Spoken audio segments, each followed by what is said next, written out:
성령님에 관한 말씀 가운데 주제는 성령과 위로입니다. 하나님 말씀 먼저 보겠습니다. 사도행전 9장 31절 신약 203페이지에 있습니다. 제가 읽어드리겠습니다. 그리하여 온 유대와 갈릴리와 사마리아 교회가 평안하여 든든히 서가고 주를 경외함과 성령의 위로로 진행하여 수가 더 많아지니라. 환난과 핍박 가운데서도 온 유대와 갈릴리와 사마리아가 부흥의 역사가 일어나게 됐던 그 이유가 두 가지로 기록하고 있는데, 하나는 주를 경외하는 마음, 그리고 또 하나는 성령의 위로. 이 두 가지가 있음으로 인해서 핍박 가운데서도 교회가 든든히 세워져 가게 되었다라는 말씀이 있습니다. 목차를 잠깐 보면 우리가 이 성령님을 우리가 알아가고, 또 성령님이 우리 안에 내주, 우리 안에 거하시는 걸 내주하신다 이런 말을 써요. 내주하시는 가운데 우리를 통해서 주의 뜻이 이루어가요. 그렇기 때문에 우리가 무엇보다도 정말 중요한 것이 성령의 사람이 되는 것이 중요하다 그랬어요. 그래서 성령의 사람이 되는 것과 함께 하나님, 나를 통해서 좀 하나님의 그 성령님의 역사가 좀 드러나길 원합니다. 그래서 그것을 사모하는 자로서 우리가 살자, 이런 주제를 했어요. 근데 우리가 사역만 하다 보면 자칫 잘못하면 성령님이 인격적이신 하나님이라는 것을 놓치기가 쉽거든요. 그래서 인격적인 하나님을 놓치지 말자, 이런 말씀을 이제 3가를 통해서 알려드렸고, 그리고 4과에서는 나를 통해서 성령의 역사가 나타나려면 내가 문제다. 그래서 나의 옛사람, 육체 소욕을 우리가 날마다 정말 죽이지 않으면 나를 통해서 성령의 역사가 나타날 수가 없다. 그래서 우리가 성령의 역사와 함께 정말 우리들이 조심해야 되고, 정말 무엇보다도 이중전쟁, 영적 전쟁하는 데서 나와 싸워야 이겨야 된다, 이런 얘기를 했습니다. 그러면서 성령님이 일을 할 때 은사를 통해 한다 했어요. 그래서 예수 믿는 사람 가운데 구원과 함께 은사가 없는 사람은 아무도 없어요. 은사를 줘야 그리스도의 몸이 세워지거든요. 구원이 그리스도의 몸의 지체로 부름받음이기 때문에 그리스도의 몸으로 부름받은 저와 여러분들은 은사 없이 그리스도의 몸을 세울 수가 없어요. 그래서 우리가 이 은사를 통해서 성령이 역사하기 때문에 나의 은사를 좀 분명히 알고, 근데 우리가 방향성이 분명해야 된다 해서 성령이 임하면 비전이 생긴다, 그 얘기를 우리 지난주까지 했어요. 근데 오늘은 그런 비전 속에 하는 데 있어서 무조건 믿습니다 하면서 이렇게 순종하고 앞으로 가냐, 그러지 않아요. 내 안에서부터 자발적으로, 내 안에서부터 자원함으로, 내 안에서 정말 주시는 그러한 능력 가운데 이렇게 그 비전을 따라 우리 삶을 드리게 하는데, 그 원동력이 뭐냐? 성령의 위로가 우리에게 있다는 거예요. 그래서 하나님은 우리에게 비전만 주는 것이 아니라 위로하셔서 그 위로 가운데 우리로 하여금 어떻게 돼요? 성령의 사람이 되게 하신다고요. 그래서 여기 이 위로는 우리가 하나님부터 위로받는다는 것만이 아니라 우리가 어떻게 돼요? 위로자가 되라는 거예요. 그 얘기를 지금 하고 있는 거예요. 그래서 우리는 성령을 받으면 내가 성령 충만하면 하나님이 나에게 위로가 있구나, 그걸 때마다 시마다 주세요. 오늘 우리 주제로 얘기한다면 인격적인 성령님을 만날 때 위로가 돼요. 큰 위로가 돼요. 그뿐만 아니라 내가 육체와의 싸움에서 내가 이겼을 때도 위로가 돼요. 내가 이기네. 그리고 은사를 통해서 내가 또 직임을 통해서 몸된 교회를 섬겨나갈 때 감사하면서 위로가 돼요. 나를 통해 일하시네. 이게 주님 앞에 쓰임 받으면서 이게 큰 위로가 돼요. 뿐만이 아니라 나로 하여금 복음과 하나님 나라를 생각하고 정말 그 성령이 주시는 비전 가운데 내가 내 삶을 드리네, 오로지 힘쓰면서 내가 살아가네. 그래서 성령 받으면은 우리가 말씀과 교제와 기도가 자연스럽게 나온다 그랬잖아요. 사도행전 2장 42절에. 그러니까 그런 모습이 나한테 큰 위로가 돼요. 그래야 우리로 하여금 돼요. 비전 속에 내 삶을 계속 살아가게 할 거 아니에요. 근데 그것만이 아니라 성령이 우리 안에 딱 들어오면은 내가 위로받은 것으로 끝나는 게 아니라 위로자가 돼요. 그래서 기도가 이렇게 자꾸 패턴이, 관심이 바뀌어요. 오늘 내가 어떤 위로자로서 내가 또 누구에게 위로자로서 내가 살게 될까? 자꾸 사람이 보여요. 옛날에 안 보였던 사람들이 보여서 내가 중보기도도 해주고, 내가 또 어떻게 돼요? 대화도 하기도 하고, 내가 그를 만나기도 하고, 위로자로서 내가 서게 되는 거예요. 그러니까 성령이 함께하면 더불어 그리스도의 몸이 세워지는 그런 역사를 성령님이 하세요. 그래서 개인의 위로로 끝나는 게 아니라 위로자가 되어서 그리스도의 몸, 그게 상합하고 연락함으로 그리스도의 몸을 돈독히 세워가는 우리가 돼야 돼요. 그래서 우리가 끼리끼리 또 유유상종, 마음이 맞아서 우리가 교제하고 하나 되는 것도 중요하지만 성령의 위로 속에서 우리가 교제하고 하나 되는 것은 더 중요해요. 그것을 오늘 우리들이 좀 살펴보되, 이제 먼저 이 성령이 위로의 성령님이라는 얘기는 삼일체 하나님이 위로의 하나님이라는 거예요. 그죠? 왜냐면 삼일체는 뗄래야 뗄 수 없거든요. 성품과 속성과 능력이 나뉠 수가 없거든요. 그런 의미에서 우리가 믿는 하나님은 막 윽박지르고 막 밀고 나가고 막 그냥 믿습니다 하면서 막 그냥 복종시키고 그런 분이 아니라고, 우린 잘 알아요. 이미 인격적인 하나님이거든요. 그 삼일째 하나님이 우리에게 위로 가운데 위로하시고, 그 위로의 힘과 능력으로 오늘 본문 같은 데서는 핍박 속에서도 복음과 함께 살아가고, 핍박 속에서도 믿는 사람끼리 서로 물질을 나누고, 서로 격려하고, 서로 중보기도 해주고, 서로 도와주고, 이런 역사들을 성령님이 행하게 하신다. 놀라운 거죠. 어려울수록 사람은 이렇게 움켜잡고 자기 일에 빠르고 자기만을 생각하는 게 육신의 생각이에요. 모든 사람의 생각이에요. 근데 성령이 함께 하면은 나도 챙기기 바쁘고 내 일에 빠르기 바쁜데 나보다 힘든 사람을 생각하는 거예요. 나보다 어려운 사람을 생각하게 되고, 나보다 고통 가운데 있는 사람을 생각하게 돼요. 이게 놀라운 거죠. 이게 놀라운 거죠. 그래서 어떤 분은 내가 암에 걸리고 너무 큰 병에 걸리다 보니까 비로소 고통받는 사람들이 눈에 들어와서 나도 힘들지만 그 사람들을 위해서 기도하게 됐다는 말들을 많이 해요. 이게 성령님이 함께하는 사람이죠. 그래서 그 사람이 자기도 암이지만은 다른 어려움 가운데 있는 사람을 위해서 중보하는, 이게 이제 성령의 역사죠. 성령의 역사죠. 그래서 그런 의미에서 오늘 이 위로하시는 이 성령님에 대해서 우리가 좀 보고, 근데 특별히 삼일체 하나님에 대해서 우리가 삼일체 하나님의 위로를 잠깐 우리가 보고, 오늘 우리가 위로받고 또 위로하는 자로서 서기 원합니다. 들어가는 말 우리 한번 읽어볼까? 1번이요. 성령님은 위로의 하나님이시다. 계속이요. 하나님이 성령님을 보내주신 것은 우리를 위로하시기 위함이다. 그래서 성령님이 임하시는 곳마다 언제나 하나님의 위로가 있다. 성령님이 우리와 함께 계신다는 그 자체가 위로다. 그죠? 귀한 손님이 나를 찾아오면 얼마나 위로가 돼요. 가끔 이렇게 TV 이런 데 보면은 뭐 사랑은 싫고, 그래서 과거에 자기가 만나고 싶은 사람을 이렇게 찾아 나서가지고 유명인이, 그래서 만났을 때 그 사람이 큰 위로가 된다 이런 얘기 하잖아요. 그죠? 근데 하나님 자신이 찾아오시는 분이거든요. 아브라함을 찾아가듯이, 다 잉태하지 못한 사람을 찾아가듯이 하나님이 계속 이렇게 찾아가시거든요. 그래서 더구나 우리에게 찾아오신 그런 하나님을 우리가 생각해 볼 때 그것이 위로가 되죠. 근데 그분이, 하나님이 찾아옴으로 졸제 나는 어떤 사람이 돼요? 존귀한 자가 되거든요. 여러분이 선물을 여러분이 드린 그 사람이, 그게 감사의 표현일 수도 있겠습니다만 받는 사람에게는 그 사람이 어떻게 돼요? 그만큼 위로가 되거든요. 위로가 되거든요. 그리고 내가 얼마큼 돼요? 그만큼 존귀한 사람이 되는 거거든요. 그래서 하나님이 나를 찾아왔다는 얘기는 내가 그만큼 존귀한 자가 된다는 얘기거든요. 그러니까 그런 것을 우리들이 지금 이제 성경을 통해서 보게 됩니다. 자, 이런 가운데 성부 하나님 잠깐 볼게요.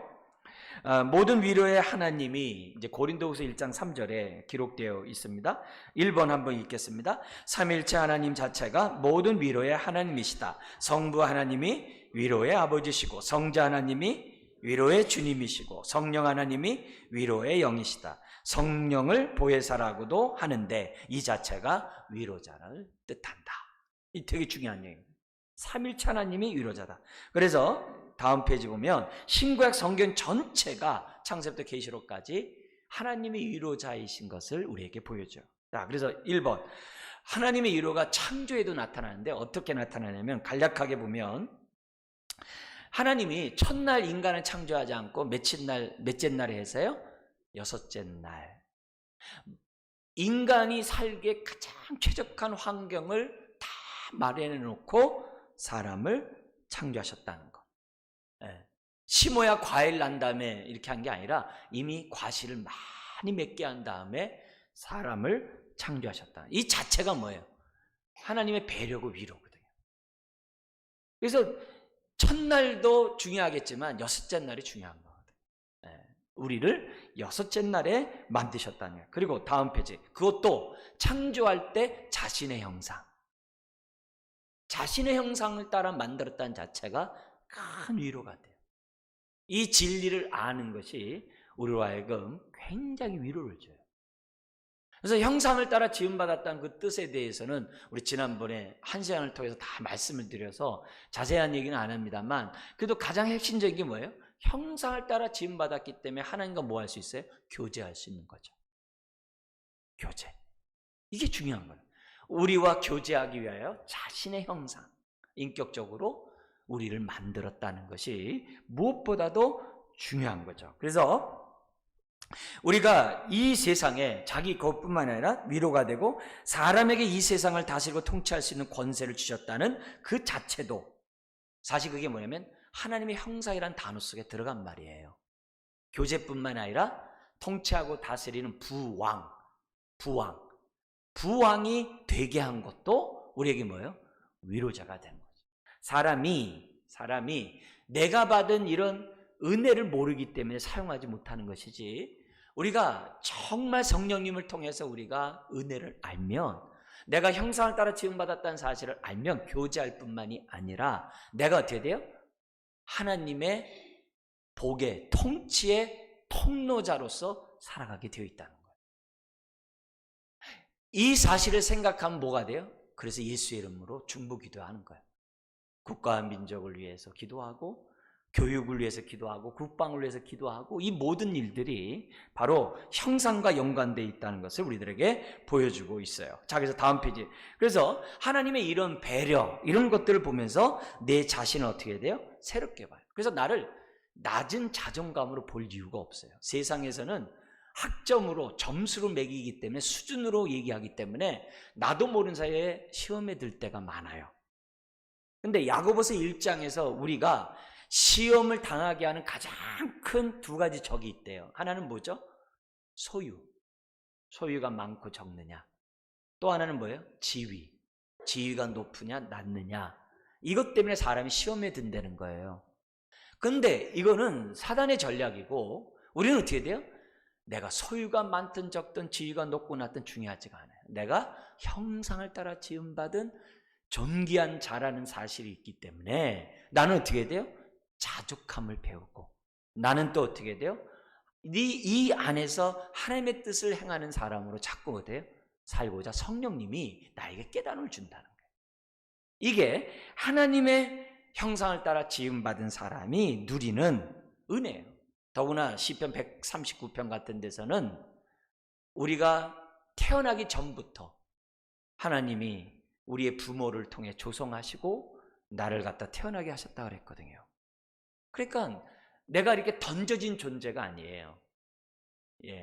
지금 세상의 실존 철학자들은 우리는 무임에게 던져졌다고 그래요.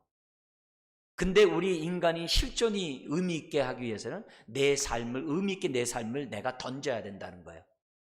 그래야 인간이 실존의 의미가 있다고 세상 얘기를 해요. 근데 우리는 그렇게 얘기 안 해요. 우리는 그냥 던져진 존재가 아니라 하나님의 뜻과 계획 속에 우리 부모를 통해 이 땅에 태어난 하나님의 형상이라는 거예요. 그래서 어떠한 사람도 하나님 보시기에 귀하지 않은 인생이 없다는 거죠. 그래서 다음 페이지 우리 한번 읽어볼까요? 시작. 하나님이 나를 자신의 형상으로 만드셨다니, 하나님이 나를 사랑하신다니, 하나님이 나를 향하여 놀라운 계획을 갖고 계신다니, 이런 사실이 창조에 나타난 하나님의 뭐예요? 위로라. 두 번째가 노아에 나타난 위로를 잠깐 보면은 노아의 아버지는 죄악이 관영함으로 해서 모든 고통을 다 당하고 있어요. 그런 가운데 이 라멕은 하나님을 경외하는 자예요. 그래서 하나님 앞에 그 기도하는 그 마음을 자기 자식의 이름에 집어넣었어요. 제가 주님의 제 이름을 사모하는 그 마음을 제 아들에게 이름을 집어넣은 것처럼 라멕도 자기의 소원을 아들의 이름에 집어넣었어요. 그게 뭐예요? 노아예요. 노아. 노아라는 뜻은 위로예요. 그래서 부모들은 자식에게 이름을 줬을 때, 이름을 부여할 때 나름대로 의미를 가지고 자녀에게 이름을 부여해요. 네. 그래서 우리가 이름에 따라서 우리들이 정말 내 모습을 돌이켜보는 것도 어쨌든 큰 위로가 돼요. 그래서 부모는 하나님의 위로를 바라면서 노아. 그래서 노아를 볼 때마다 하나님께 기도하는 거예요. 하나님 위로하소서, 위로하소서. 노아야. 그러면 어떻게 돼요? 하나님의 위로가 생각나게 한다는 거죠. 그래서 그 다음 그런 가운데 거기 보면은 이 하나님의 위로가 우리 다음 페이지 창세기 6장 5절에 보면은 같이 한번 읽겠습니다. 여호와께서 사람의 죄악이 세상의 관영함과 그 마음의 생각의 모든 계획이 항상 악할 뿐임을 보시고. 그죠? 그래서 하나님이 물로 심판하고자 했지만 창세기 6장 8절에서는 하나님이 되려 노아는 하나님께 은혜를 입었도다. 그러니까 노아가 잘나서가 아니라 은혜를 입은 자기 때문에 방주를 만들고 구원을 받았다는 얘기예요. 그래서 이 시대에 오늘 우리들이 하나님의 위로를 받은 자들은, 모든 자들은 심판 앞에서도 구원을 받을 수 있는 사람으로 하나님이 은혜를 베푸신다고 하는 그 약속이 이런 노아의 모습에서 배울 수 있다는 거죠. 그래서 다음 페이지 보면은 노아를 보면 하나님이 구원할 자를 반드시 구원하시는 것을 볼 때 우리에게 뭐예요? 얼마나 큰 위로가 되는지 몰라요. 그래서 10장, 요한복음 10장 28절 시작. 내가 저희에게 영생을 주노니 영원히 멸망치 아니할 터요 또 저희를 내 손에서 빼앗을 자가 없느니라. 그래서 우리가 구원의 확신을 갖는 거예요. 아무도 하나님 손에서 빼앗아갈 자가 없다. 그 약속을 믿으면 하나님이 우리의 믿음을 의로 여기시거든요. 그래서 노아처럼 은혜를 입게 해요. 자, 다음 아브라함과 사라의 위로를 잠깐 또 볼게요. 뭐 부르심도 아브라함 부른 것도 위로겠지만 사라는 잉태할 수 없는 여인이에요. 성경에 보면은 그 당시 시대에 잉태하지 못한다는 얘기는 모든 저주를 다 짊어지는 것과 똑같아요. 네, 똑같아요. 자녀 출산이 하늘의 복으로 이해하던 시대고 성경은 가족의 역사라고 그랬어요. 그래서 그 가족의 그 역사 속에서 메시아가 나는데 그 가족의 역사 가운데 자녀가 끊기는 것은 하나님의 위로라고 볼 수가 없거든요. 그런데 자식이 없는 이 아브라함 집안에 잉태하지 못한 자에게 아들을 주는 거예요. 자식을 주는 거예요. 그래서 하나님의 그 가정을 통해서 메시아를 보내겠다고 하는 하나님의 이런 뜻이 아브라함의 가족 속에서도 나타나요. 예나 지금이나 성경에처럼 잉태하지 못한 사람들에게 계속 하나님의 구원의 역사가 임해요. 왜 그래요? 오늘 우리들에게 동일한 거거든요. 잉태할 수 없는 절박한 인생이라 할지라도 소망을 가지라는 거예요. 아, 이제는 틀렸어. 나는 우리 집에서 나는 도대체 무슨 가망이 없어. 예를 들어서 그런 말이 나온다 하더라도 그러지 말라는 거예요.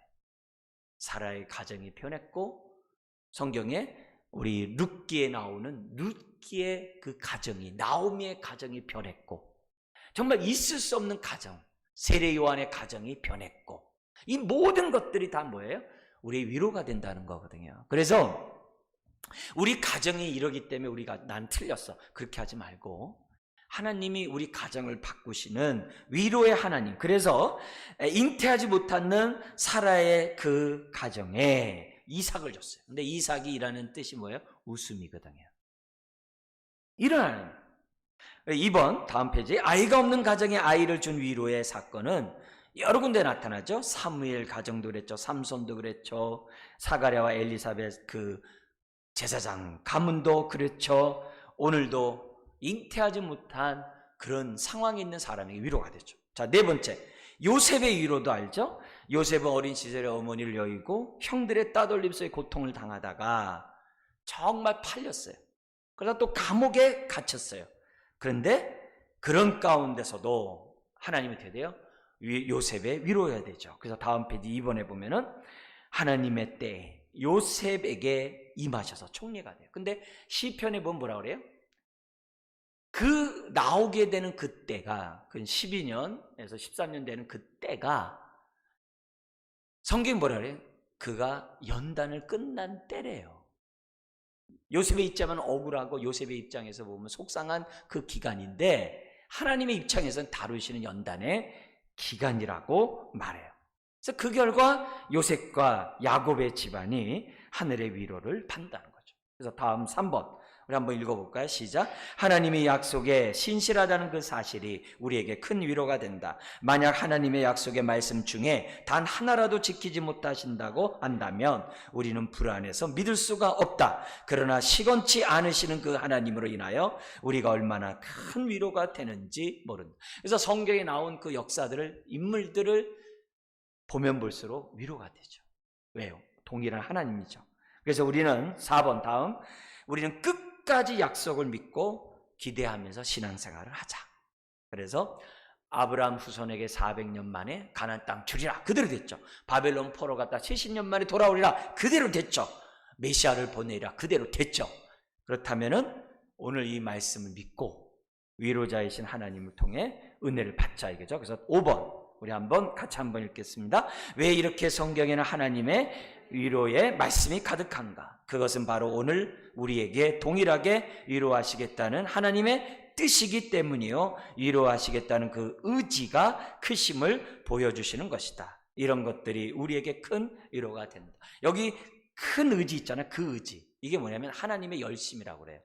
여호와의 열심이 정말 예수 그리스도까지 보내준 것처럼 하나님이 그렇게 위로하겠다 이 얘기예요. 다음 크게 두 번째, 예수님 또한 위로의 하나님이시죠. 그죠? 육신 입고 이 땅에 오셔서 하나님의 뜻을 이루어 가신 예수님이 특별히 죄와 사망의 그늘 가운데 신음하는 저와 여러분들 구원함으로 위로하셔요. 그래서 예수님의 모든 사역이 위로예요. 자, 몇 가지만 잠깐 보면은, 첫 번째는 뭐냐면 치유하심으로 위로해요. 그래서 문둥병자도 말로만 고칠 수 있는데 남들이 자기를 만져주지 않는 그 마음의 병까지 손을 대면서 고치세요. 그런 분이에요. 자, 그 다음 두 번째, 우리 다다음 페이지 넘기면은 목자 없는 양들의 위로도 우리는 뭐예요? 주님의 모습에서 봐요. 1번 한번 읽어볼까요? 유리하며 방황하는 사람들을 보면서 눈물을 흘리면서 안타까워하시는 그 자체가 위로가 돼요. 그래서 내가 힘들 때마다 주님이 나를 어떤 눈으로 보시는가를 생각하게 하는 본문이에요. 더구나 마지막 심판 때 소자에게 물 한 그릇 준 것을 놓고서 천국과 지옥을 나누잖아요. 그 소자에게 물 한 그릇 주는 것을 보듯이 나의 모습을 일거수일투족을 다 보고 있다는 것이 위로가 돼요. 그래서 3번, 때로는 나를 다 본다는 게 두려움이 되기도 하지만은 그분이 나의 큰 목자가 되신다는 사실에 위로가 되기도 해요. 자, 크게 세 번째, 예수님의 위로가 어떻게 나냐면 두려워하는 자들에 대해서 위로가 돼요. 1번 우리 한번 읽겠습니다. 핍박과 두려움 가운데 있는 자들에게 믿음의 경주를 하고 있는 제자들에게 담대하라, 내가 세상을 이겼노라고 말씀하시면서 격려와 위로를 하세요. 때로는 채찍질하면서도 주님은 언제나 위로자가 되세요. 다음 페이지 보면 감당할 수 없는 일들 속에서도 감당하게 하심으로 위로가 돼요. 살소망이 끊어지는 상황에서도 하나님은 어떻게 돼요? 위로가 되게 하셔서 우리의 사명을 감당케 해요.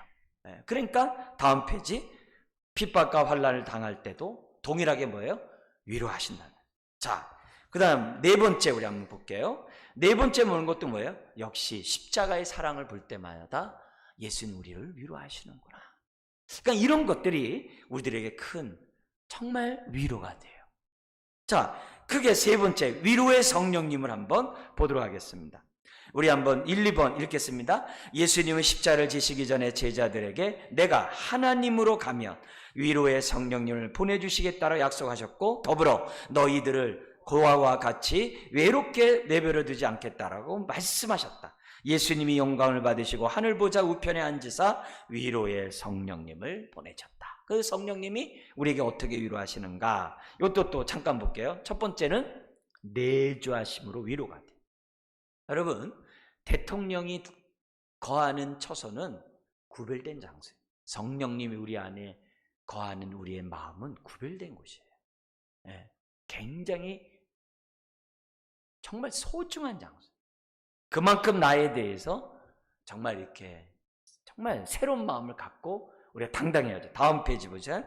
그 다음에 어떻게 그러냐면 성령님이 진리 가운데로 인도하시거든요. 이게 얼마나 큰 위로가 되는지 모릅니다. 말씀을 기억나고 생각나게 하시되 특별히 죄에 대하여 의에 대하여 세상 임금이 심판받은 것에 대해서 우리로 하여금 뭐예요? 깨닫게 하시거든요. 그래서 죄에 대해서 회개하게 하고 의에 대하여 정말 주님 따라 순종하게 하고 이 세상 임금 마귀가 심판받았음을 주님 부활함으로 그걸 깨닫고 우리가 어떻게 돼요? 예수 이름으로 마귀와 싸우는 자가 되는 거죠. 그래서 진리를 통하여 자유케 되는 그런 위로가 있어요. 세 번째, 어떤 위로가 되냐면 믿는 자에게서 그 배에서 생수의 강이 솟아나므로, 거기 1번 읽겠습니다. 우리가 회개하고 말씀을 깨닫고 말씀에 순종하고 자유케 되고 섬기고 마음의 평안과 기쁨을 얻는 것들은 다 솟아나는 생수 때문이라는 거예요. 그러니까 이런 것들을 생각할 때 막 이렇게 위로가 솟아나는 거예요.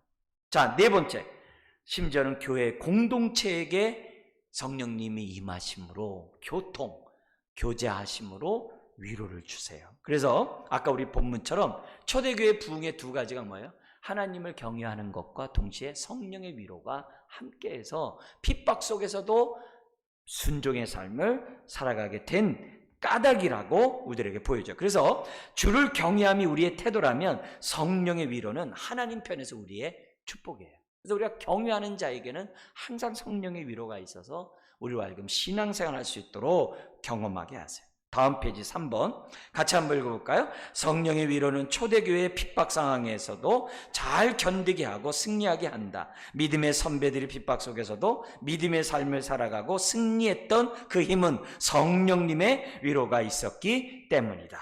그죠? 근데 이 성령님은 또한 어떻게 돼요? 영압으로부터 소망다라이까지 생명수와 생기를 불어넣어요. 우리가 왜 기도하는 거예요? 성령으로 여름 사역하려고 불어달라고 기도하는 거죠. 자, 다음 페이지. 우리 믿음의 견고함도 똑같아요. 성령의 위로가 있는 자가 믿음이 견고해요. 이게 굉장히 중요해요.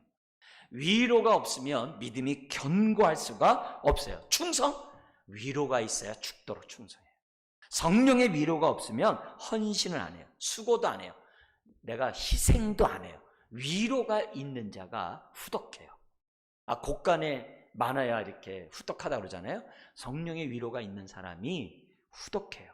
심지어 죽음도 무서워하지 않고 오히려 고통과 어려움 가운데 있는 자들을 자기도 힘들지만 어떻게 돼요? 위로해요. 이게 성령님이 주신 위로예요. 자, 마지막 나가는 말 우리 읽고 우리 마치겠습니다. 같이 한번 읽겠습니다. 성령님은 하나님이 위로의 하나님이심을 증명하신다. 우리의 처지는 다 아신다. 수고하고 무거운 짐진 자들아 다 내게로 오라. 내가 너희를 편히 쉬게 하리라. 너희 하나님이 가라사대 너희는 위로하라. 내 백성을 위로하라. 그 복역 때가 끝났고 그 죄악의 사함을 입었느니라. 하나님은 오늘 우리를 위로하심으로 그리스도 몸을 세우고 복음과 하나님 나라를 위해서 살게 할 뿐만이 아니라 우리를 위로하심으로 내가 어떻게 돼요?